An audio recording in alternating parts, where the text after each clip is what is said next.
Apple is over the headphone jack, my friends, and as far as they're concerned, the future is wireless. Enter the AirPods, a set of $160 wireless earbuds that are as puzzling as they are elegant. Consider the setup process. It's dead simple. After you open the package, you're faced with a rounded white mass that looks almost exactly like dental floss. Open that up, and you've got your two AirPods nestled in their cozy home/battery case. Meanwhile, the iPhone next to you, which, by the way, should be running iOS 10, will spring to life, and a screen pops up, and you hit a button, and basically after that, it just tells you your AirPods battery life, and that's it.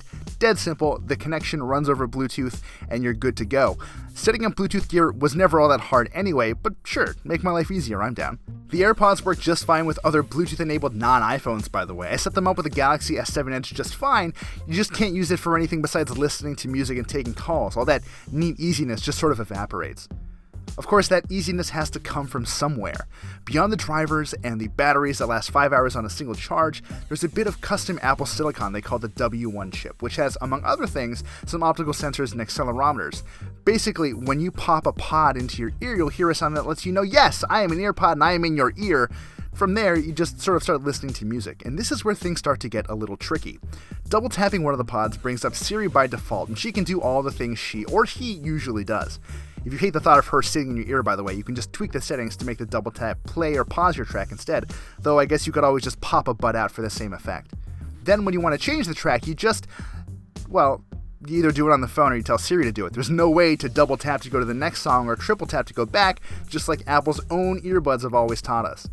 Here's what really gets me though. These things cost $160, and they don't sound that much better than the earbuds that come with any other iPhone. Yes, there are improvements. Mids have more power, and drums can feel more crisp, and overall my test track sounded a little warmer than I expected. In general, just expect your music to still sound pretty airy, and again, if you have earpods and like the way they sound, this is going to be a welcome improvement for you. I just think Apple could have done a little more.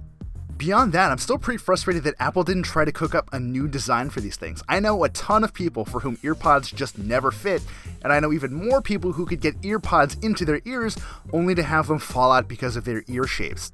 And hey, I'll admit it, when I tried the AirPods on for the first time in the madhouse that was the iPhone 7 demo space, I thought they just looked silly, like a pair of earpods with the cords cut off. A colleague later said it looked like I had broken off some Q-tips in my ears, and he sort of had a point. In fairness, that's where the beam-forming microphones jut out, and even though the whole thing just looks a little awkward, no one I spoke to on the phone had any complaints about call quality. And hey, those stems house tiny batteries, which are more impressive than I expected. They usually lasted just over the 5 hours Apple claims, and the charging cases kept them going strong for a week after one recharge. After a week, though, I have to stand by my original assessment. These are really cool, and I love how they tie into iOS 10 so elegantly, but they're not at all a must-have. That said, the concept has potential, and Apple could do something really, really cool here. Hopefully a version 2 fixes these issues.